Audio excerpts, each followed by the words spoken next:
Michel Gauthier-Clair, bonjour. Bonjour. Alors, vous publiez chez Delachaux et Niestlé un très beau livre qui s'appelle Les Manchots, avec énormément de photos et de documents.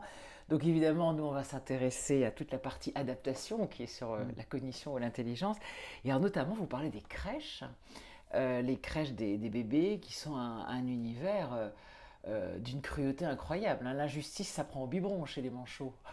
Alors on peut le voir, voilà, on peut le voir de cette façon-là. Alors je vais déjà commencer par le positif. Ah, très bien. Voilà. C'est-à-dire que voilà, l'intérêt de la crèche, on voit ça notamment chez les manchots empereurs ou chez les manchots royaux, mais aussi chez les gourfous. Vous avez des adultes qui, au bout d'un moment, vont aller chercher, les deux adultes vont aller chercher à manger pour le poussin en mer, des fois pendant plusieurs semaines. Donc le poussin reste tout seul sur sa colonie. Et le fait de se regrouper en crèche a plein d'avantages. Donc tout le côté positif en fait de ces crèches, c'est que quand vous êtes regroupés comme ça tous ensemble, au lieu d'être tout seul dans votre coin, il peut y avoir des centaines ou des milliers de poussins, mais on a moins froid. Donc quand il y a notamment des vents assez forts ou de l'humidité, les poussins se regroupent et puis vont du coup moins perdre d'énergie et avoir plus chaud.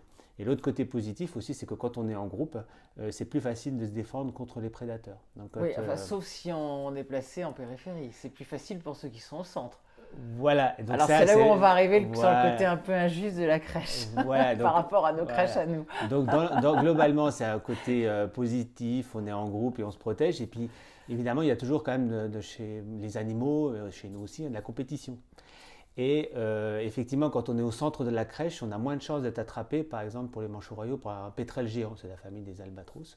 Donc si on est plus fort, plus grand, eh bien on va jouer un petit peu plus, alors pas des coudes, hein, mais des ailerons, et on va être au milieu. Et c'est vrai que les plus petits, les plus maigres, ceux qu'on risque vont se retrouver plutôt en périphérie, et donc ont plus de risques d'être attrapés par les pétrels géants. Donc voilà, c'est à la fois on est en groupe, on se protège, mais aussi il y a cette compétition qui fait que si on est petit et plus faible, on a plus de risques.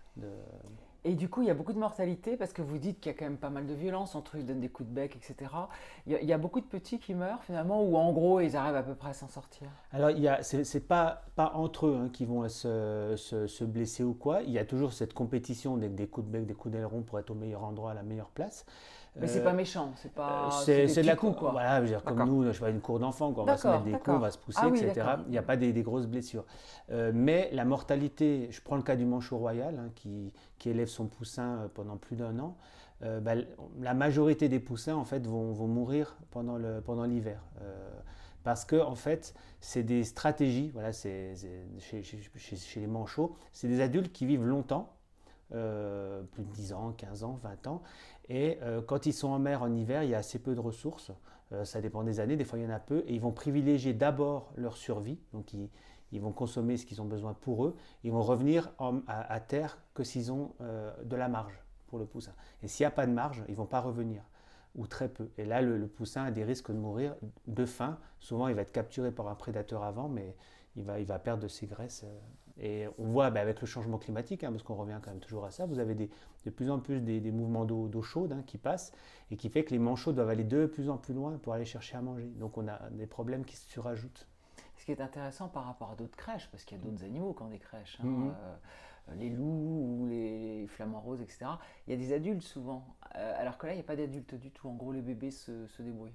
Alors je vais distinguer, alors chez les flamants roses, parce que alors, moi j'ai travaillé beaucoup en Camargue aussi, donc ça s'appelle la Tour du Valar, hein, dans le sud de la France, où l'équipe travaillait sur les flamants roses.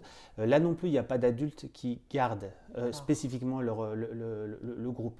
Par contre, voilà, s'il y a des adultes qui sont présents et qu'il y a un prédateur qui est là, ils vont de toute façon s'y opposer. Mais vous n'avez pas une garde organisée quoi, D'accord. autour des poussins.